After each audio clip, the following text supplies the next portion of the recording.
Comrades, now here's the video as I promised. Now this one took longer than I wanted it to, but that was because I wanted to fully research everything it was I was going to cover in the video. This is everything surrounding the removal of Kim Jong-un's uncle Sung-taek. Now, a lot of people believe that this is merely him consolidating power. Other people have a very optimistic view that this is him just a very simplistic view of him throwing out a corrupt official. Others and the right-wing media, particularly anti-DPRK media in general, see this as him consolidating his power and just being ruthless to his own family and just making sure that he stays top dog. In fact, this situation is actually vastly more complicated than that. The removal of Sung-taek is part of a larger struggle that's going on in the party right now. The basic line that's given is that he was removed for basically conduct unbecoming of a party member. Now, this is bound up with a lot of other people who have been purged for the same reason. Now, I believe this is a purging of people who are corrupt, meaning a lot of corrupt officials are being thrown out. Now, I believe the root of this corruption actually stems from the Songun policy itself. Now, I have a significant argument towards that. The Songun policy is basically military first. Now, this was created out of a historical necessity that the country faced. Now, this is made very clear in the guidelines of the idea itself. The Songun Idea was created as the reflection of socio-historical conditions under which imperialists' move for military repression and aggression have been intensified to the maximum, and the masses' struggle for class and national liberation has been waged dynamically on the worldwide scale. It is related with the international situation changed in the 1990s and the requirements of our revolution. Socialism was collapsed in the Soviet Union and the Eastern European countries between the late 1980s and early 1990s, and thus turned political and military structure of the world from the confrontation of the USSR and the USA to that of the DPRK and USA. With the collapse of the Soviet Union, the U.S. imperialists, who boasted themselves as the only superpower in the world, resorted to power politics and arbitrariness in the international arena with the ambition of world hegemony. While talking about military attacks to frustrate the DPRK, the U.S. imperialists moved and deployed their aggressive armed forces from Europe to the Korean Peninsula and around it, and turned those nuclear weapons that were aimed at the USSR to the DPRK. Such circumstances in Korea and the international situation urgently required Korea to take active initiative in the confrontation with the US imperialists. What this means is, when the Soviet Union came to an end, the DPRK lost its most valuable trading partner and a superpower in the world which sustained it. The main hostilities had always been between the Soviet Union and the United States. Now, with that power gone, the only logical place for America to turn its anti-communist guns was towards the DPRK. China had already fallen to revisionism by that time. Vietnam was virtually invisible, and Cuba could hardly be considered a military threat at all. Now, what the leader saw was that during this time the DPRK lost 70% of its trade. In other words, its economy had become crippled. And the imperialists knew this is the best time to attack. Now follow that up with the arduous march, the famine that swept across, the heat wave that caused a famine that swept across North, South Korea, and China. Obviously, each individual country had their own way of dealing with it. Unfortunately, the DPRK was in a terrible situation, having lost its main trading partner and not having any backup or assistance whatsoever. I believe Russia gave them about $500,000, which was basically nowhere even close to being able to deal with the situation. The DPRK knew at this time they were now the most vulnerable they had ever been. If the imperialists ever had a prime opportunity to attack, it would have been that moment. And thus they knew they had to adopt a military-first policy in order for them to survive. You could make the argument for economic development at the time all you want, but If you have no way of defending your country, what would be the point of building it up if you were just going to lose it anyway? It thus became a rational choice to put everything into the military to defend the country while you still could, because they were in possibly their darkest hour, in which they were under the greatest threat of invasion, and not to mention very likely the internal turmoil that was going on that no doubt would have been taken advantage of by the imperialists to try to topple the entire country. The Songun policy was a rational one for Kim Jong-il to choose to deal with the crisis at hand. What this means is that during this dark time, it was necessary to focus the main effort towards defense as opposed to building the nation. This means essentially the economy came second to defending the country itself. So economic development had to take a back seat towards actually making sure the country survived. And I can't blame them for making that choice. A lot of countries would have made the same choice as well. However, many of them would not have been in as bad a situation as the DPRK was.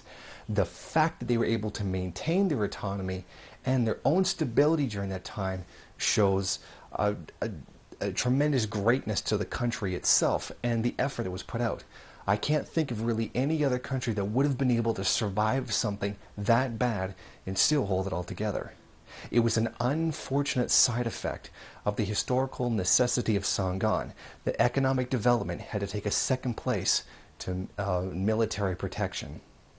As the military development of the DPRK continued, the one thing they needed more than anything else was a deterrent against attack. Now, to a limited degree, the DPRK does have that. Massed artillery along the border between North and South Korea has a tremendous potential to, if attacked, virtually wipe out all of the capital, Seoul, in a very short period of time, which has been a great deterrent from future military aggression, but it is not complete, as it cannot defend the DPRK. It cannot be a deterrent for the DPRK against U.S. aggression. If there's anything imperialism has showed us, that is that the occupiers don't care about the country that they are occupying. The imperialists don't care about the countries they're occupying and would easily sacrifice all of them to get what it is that they want. What the DPRK needed was a deterrent against the United States, particularly an answer to U.S. nuclear hegemony. That is the one thing they needed most of all to defend themselves and to have as a deterrent. The whole point of the Songun policy is to build a force necessary to defend the country, military first, in order to maintain their independence and build their defense to prevent from attack. Then we come to a period where, under Kim Jong-un's leadership, nuclear weapons are now finally available. This means the primary goal of securing the independence of the country has been reached. Of course, this does not stop any imperialist attack. It just greatly, extremely reduces the possibilities of being invaded now that they have this great deterrent that is the nuclear weaponry. What this means is the primary goal of Songun, which developed out of specific historic conditions, has now been reached. The policy of putting the military before everything else is now not necessary. It's not needed to shove so much of the country's resources into the military now that the goal of Songun has been reached, which means now it can be scaled back in order to focus on economic development. Now is where it starts to get tricky. During this whole time of Songun, the militaries come first, and that meant a lot of the times within the government, people who held military rank, particularly generals, ended up occupying civilian government positions. What this did was breed a military-first culture, where basically all the people fulfilling those civilian positions who were in the military cared only for the military. And they had their own special little clique, and that was everybody in the military.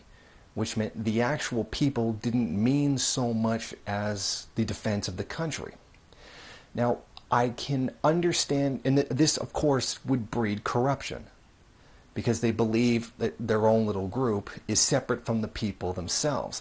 I mean, this is an unfortunate side effect of militaries, is that they feel themselves separate from the people. But we see that quite often in the imperialist countries, that the military is separated from the people. They live separate. They have separate rules that they live under. They have different rights and responsibilities. So when you take that and you place that into the government, you are going to get a kind of corruption, which is why military dictatorships, regardless of what their political stripe was, almost always completely end up being corrupt. Now, I can understand to a degree why Kim Jong-il would have looked the other way, or at least pretended he didn't see a lot of the corruption that was going on. During the time of the arduous march, it was no doubt there was a great difficulty in holding everything together. Meaning, given the turmoil of everything that was going on, the loss of the Soviet Union, the economic collapse that resulted from the loss of the trading partner, and then the huge famine on top of it, basically you did whatever you could to hold the party together. Party unity was the strength of the country. If they lost that, pretty much everything else would have been lost. And during times like that, you can understand why certain people would look the other way on corruption in order to promote that unity to keep everything together. And during times like that, we do see why corruption would pop up. It was an unfortunate side effect of having to go through that historical period. It's not unreasonable that this would happen, that the military would take over the government like this. After all, it is very explicitly written right into the Songun Idea itself. The army is the people, the state and the people. First of all, the Revolutionary Army is the party in the revolutionary struggle. The mistake made here was that the party became subordinate to the military. Now, this is a huge mistake. Now, this is one that other socialist states have recognized as well. One of the great communist leaders, writers, developers of theory who saw this was Mao Zedong. Our principle is that the party commands the gun. The gun must never be allowed to command the party. Is the Songun Idea perfect? No, of course not. Are there flaws in the idea? Of course there are. What the DPRK did was the best thing it could. It was thrown into a unique historical situation. They took what they knew and they applied it to that. The Songun policy can be considered wrong, I think, only in its application. I think the application, if done differently, would have been better. But again, this is all hindsight, and we can make any kind of claim that we want in hindsight. The point is, the government did what it had to do. It had never been in that situation before, and thus it didn't have the opportunity to trial and error what it was going to do. It couldn't theory practice theory. It had to just go and get the job done. This was an unfortunate historical situation they were forced into, and the implementation of Songun was probably the best they could have done given the information they had at the time and the historical situation that they were in. The error here is not that the gun controlled the party, but the gun became the party itself. I believe Kim Jong-un has seen this as the error that the government has gone through. If we stop and take a look at everybody who's been purged from the party since he has come to power, we see that the people who have been thrown out were mostly military, whose entire careers depended on the Songun Idea. And if their careers depend on it, they are going to fight in order to make sure that policy stays in this, so that they remain relevant, so that they can justify being there and justify putting the military ahead of everybody else. And I think this corruption that arises out of that error in theory is what Kim Jong-un sees, and this is what he has been aiming to purge from the party. In other words, I think he's trying to correct the party to go back on the proper track. There has been two factions within the party. Those who want to preserve the Songun policy and push towards economic reforms like those that have gone through in China. There is or at least was, a significant group within the Korean Workers' Party that wanted to turn the DPRK essentially into China. A lot of these Songun guys also believed in the special economic zones and market reforms, some of them which we saw continue to go through even when Kim Jong-un had come to power. Now, there is the other faction, which is headed by Kim Jong-un, which wants to scale back significantly the focus on the development of the military and the country's resources in the military to go back into the Juche idea of promoting self-reliance through economic development. Kim Jong-un, I believe, wants to return to developing the country economically as opposed to militarily, because he does not see a need to put so much emphasis on the military anymore.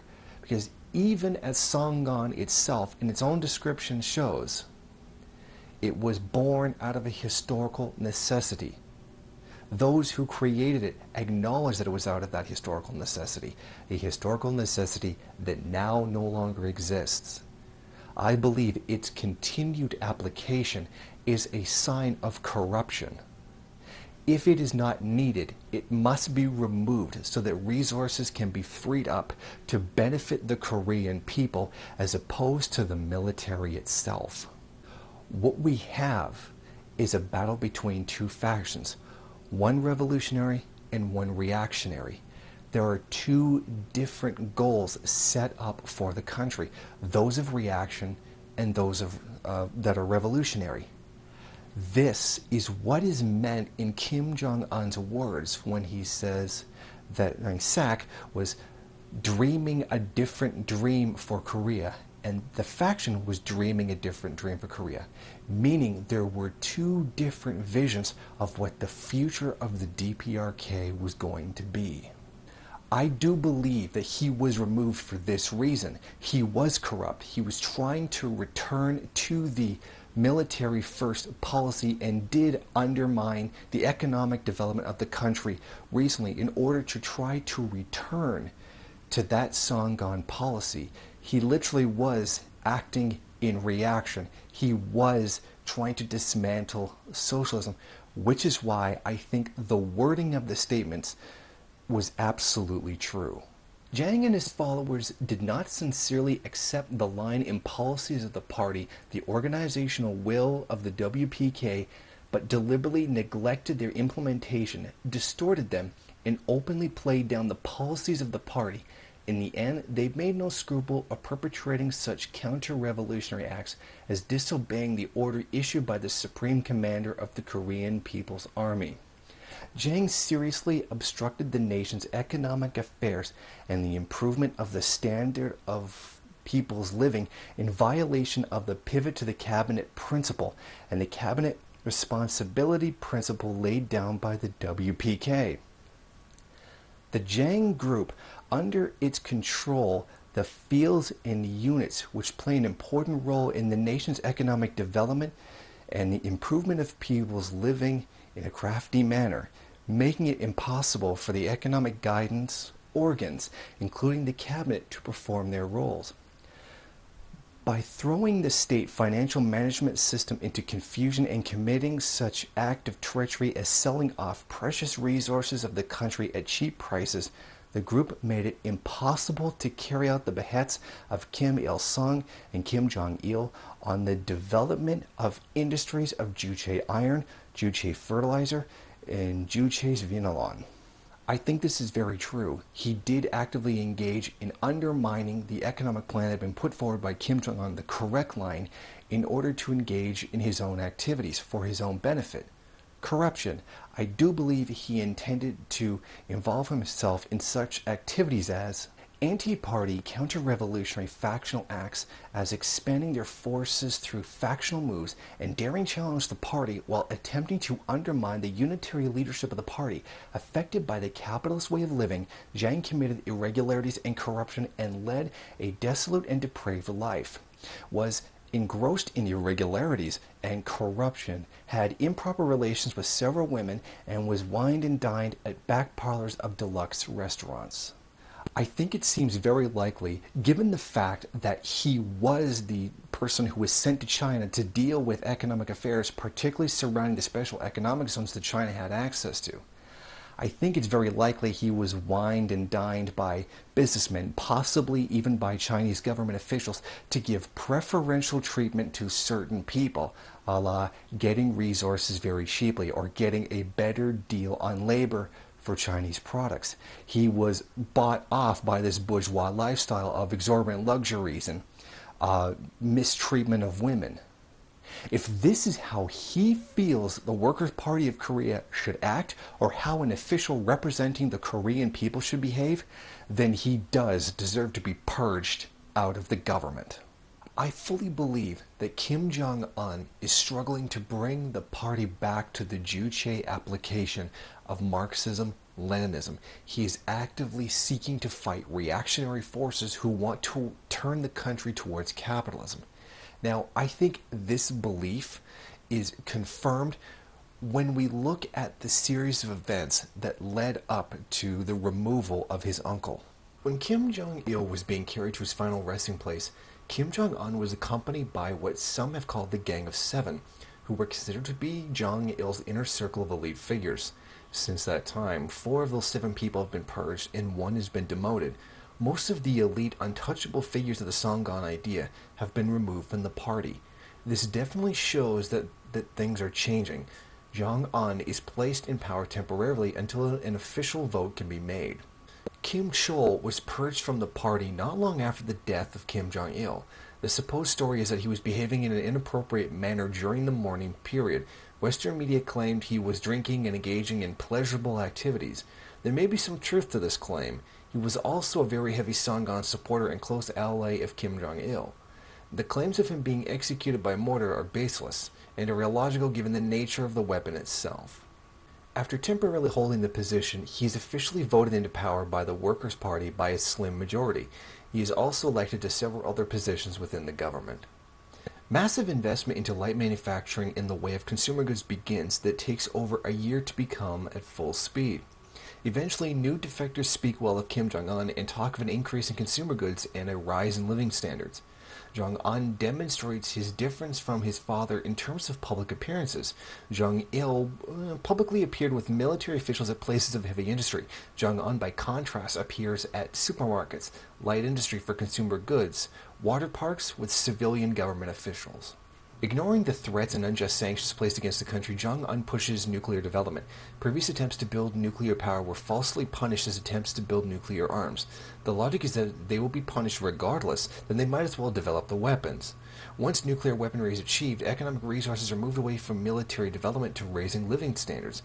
This is a far more efficient use of resources to develop nuclear weapons than to maintain such a large standing army. A serious weakening of the Songun policy takes place.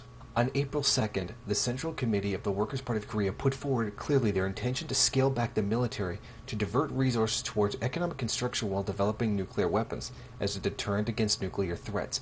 This is a public declaration that the Songun policy will be pushed to the side and a return to economic construction will begin.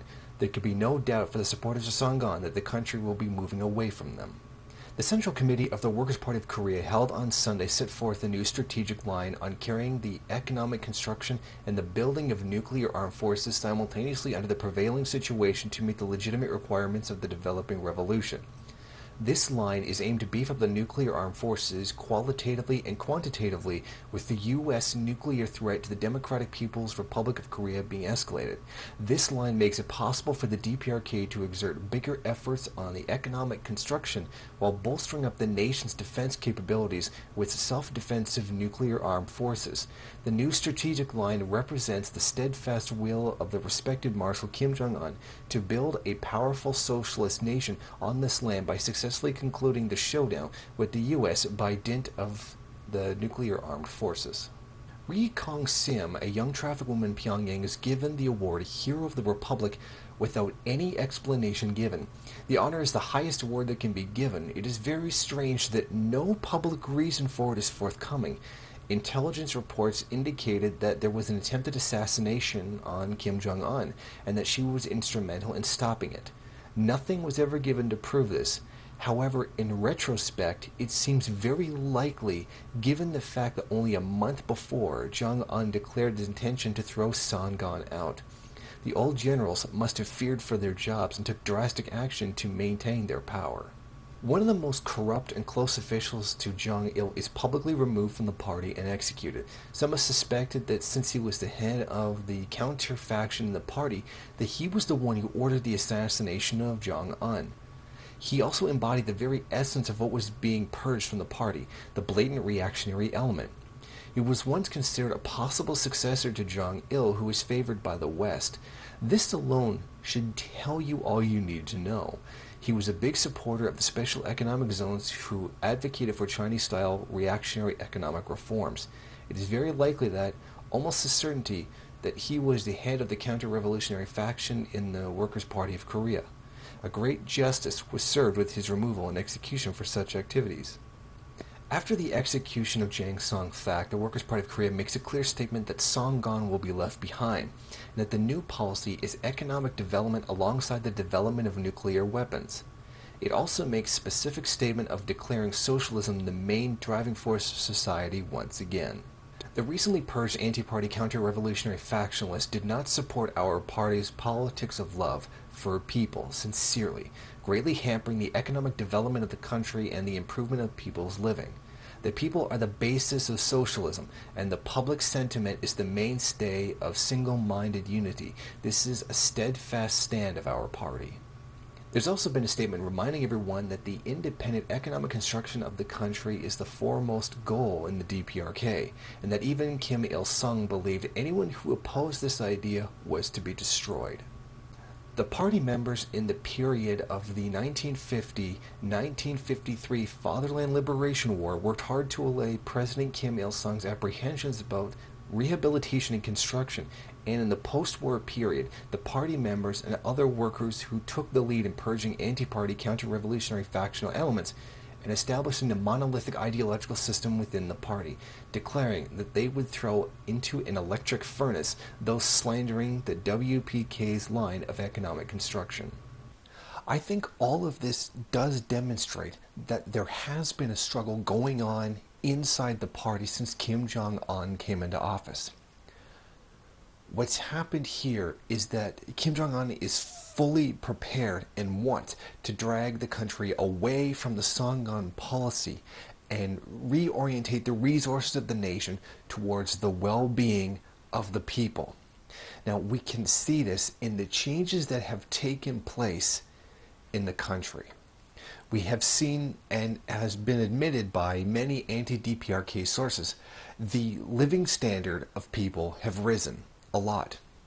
The number of defectors who have left the country are basically dropping down to almost nothing.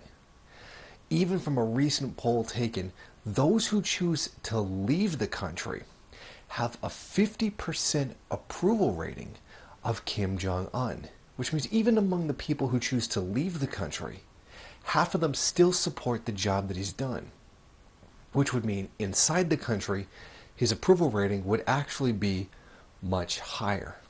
Now, he has gone all the way to developing, frankly, luxuries to give a better living standard. We see new hospitals being opened, water parks, new commodities being produced, the new North Korean style tablet PCs. These are new consumer products from light industry that have come out as a result of his reorientation of the economy away from the military to well-being of the people and the development of better living standards. I firmly believe that this shows Kim Jong-un is directing the party towards socialism. They're ending this unnecessary funding of the military, the whole Songun policy. I think this shows that Kim Jong-un is a Marxist-Leninist and that he is bringing this back to the party. Socialism is a word that's being used once again. And I think this definitely shows that Kim Jong-un does have the well-being of the people in his heart, and that he is struggling to make the lives of Koreans better. And this is a reason why Marxist-Leninists should stand behind Kim Jong-un. He is dedicating himself to the people. He is beginning to undo the special economic zones that lead to exploitation. This is hopefully what is the future of the DPRK, a better life for everyone inside it. Thank you for watching. Go ahead, rate, comment, subscribe, share on various social media, and if you want, there's some other great content here you could check out.